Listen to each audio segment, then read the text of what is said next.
મને આજે સ્તનની બીમારી હોવાથી પહેલાં અમે પ્રાઇવેટ હોસ્પિટલમાં ગયા. ત્યાં અમારા તમામ રિપોર્ટો અને મારી બીમારીનો ઈલાજ માટે ડૉક્ટરે 2 થી 3 લાખ સુધીનો ખર્ચ બતાવ્યો. તો અમારા પાસે એટલા બધા પૈસા થાય તેમ ન હતા. તેથી અમે ઘરે આવી ગયા અને અમારી પાસે આયુષ્યમાન કાર્ડ પણ ન હતું.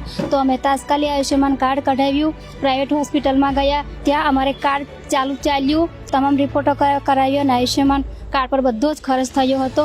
અને જે અમારા ફી ભરવામાં આવી હતી એ ફી અમને પાછી આપી દીધી હતી, ડિપોઝિટ પાછી આપી અને તમામ રિપોર્ટોનો ખર્ચ કર્યો હતો. એ બધા પૈસા અમને પાછા મળી ગયા હતા. એ બદલ ગુજરાત સરકાર અને મોદી સાહેબનો ખૂબ ખૂબ આભાર માનું છું.